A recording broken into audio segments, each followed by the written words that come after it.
there's an extremely important need in this country to increase confidence in democracy.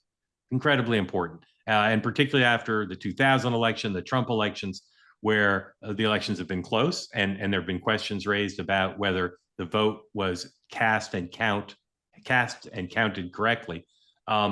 We need some innovation. We need some people to think anew about how to increase confidence in the system and participation in the system. We also know that casting ballots on election day in person is the preference of many, but it's not consistent with the advantages of the digital age, that there must be a more modern way. Just as if Steve needs $100, he doesn't go down to the Safeway and cash a check for $100. He goes to the ATM, or really, Steve doesn't need $100 because he pays for everything with his iPhone. So we should all be looking for modern ideas. We should all be looking for people who are willing to invest time in the public education required to move us to a more public system, a more accountable system.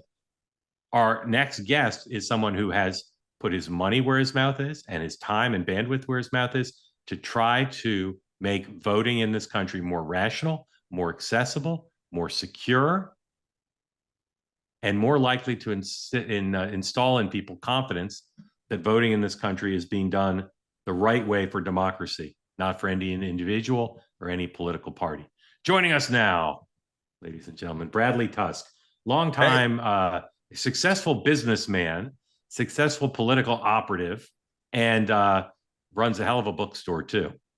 Bradley, appreciate that. I would say the bookstore is definitely not successful on the business front, but it is a passion project. It's a great bookstore in the southern part of Manhattan, and Bradley, thank goodness, made so much money working for his business clients that he can have as a loss leader a bookstore that will never make $1, but is a great bookstore. Thank you for joining. Yeah, thanks for having me. Do you know Steve and Mark? Yeah, I do. I know Steve for sure. I'm not sure if Mark and I have met before, but nice to see you. All right. Yeah. Bradley, bookstore.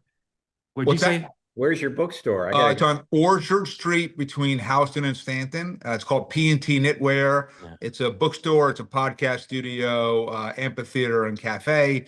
It's fantastic as long as you don't mind losing a lot of money. Steve, the bookstore itself and the block it's on are so cool that even you may not be cool enough for that block, but you should try it out. It's a great place.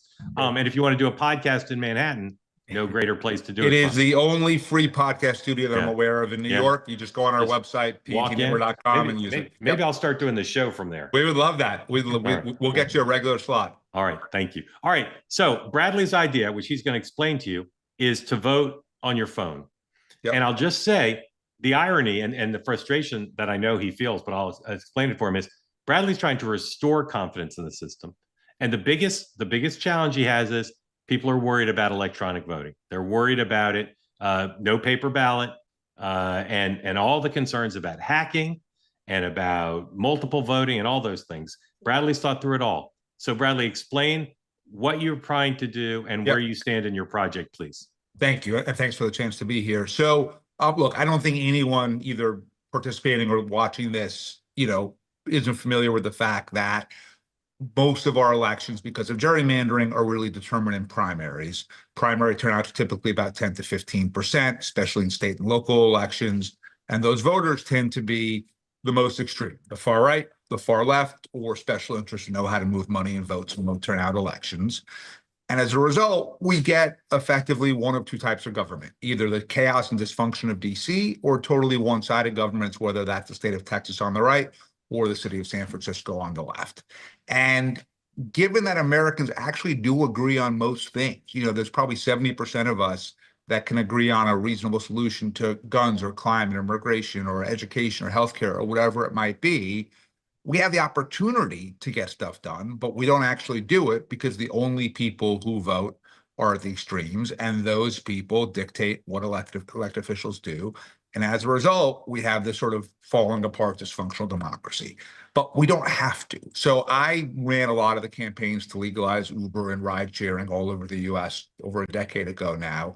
And at the time, we were this tiny little tech startup, and taxi was a really powerful industry.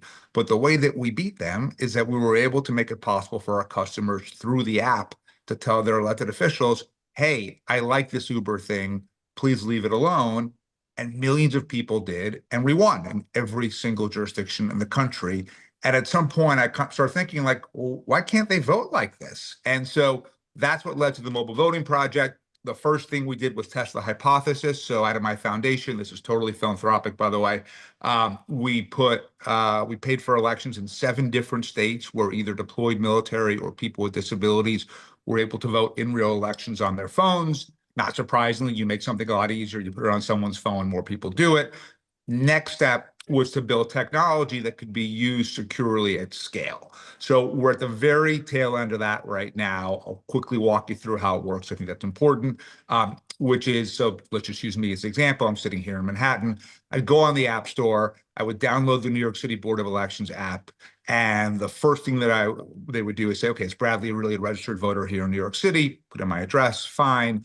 Then is Bradley really Bradley? So the first thing is multi-factor authentication. So that's like when you forget your Google password, they send you a code, you punch it in, same thing here. Then biometric screening. So take a scan of your face, match it up against your ID. We've now established I'm really me. The ballot comes up on the screen, and the ballot itself is sort of simple and straightforward. But whenever you're ready and you hit submit, 3 things happen. First, the ballot's encrypted. Second, it's anonymized. And third, you get a tracking code like if it were a FedEx package. Goes back to the Board of Elections, and they air gap it. So they take it offline completely. Once it's completely disconnected, then they decrypt your ballot. Then a paper copy of the ballot is printed out. That gets mixed in with all of the other ballots. You can see where your ballot stands because the tracking code will show you that it was received, tabulated, printed, and so on. And the underlying code itself is totally open source. So anybody can audit it, anybody could verify it. It's totally transparent. We've been building this for the last 4 years. All of the code that we're building is going up on GitHub, which just means it will be free for any government in the world to use. They just have to go online and take the code. And then now we're in phase 3, which is starting to give Americans the right and the ability to actually vote in elections on their phones. We're starting at the municipal level. We think it makes sense to start local, mayor, council, school board, things like that. And so we're starting to work with different cities around the country around running legislation that would authorize mobile voting for municipal elections. Yeah, and to me, this is the only scalable solution out there to democracy. I think we can't really fix the polarization without getting meaningfully more turnout, especially in primaries. You can't do that without meeting the people where they are, and that's on their phones. And so that's why we've built, what we believe is really secure technology to do that. Want more great clips like that? I've got an idea. Hit the subscribe button, be part of the Two-Way community, never miss a clip, and you can always watch our full episodes, join them live, go to twoway.tv.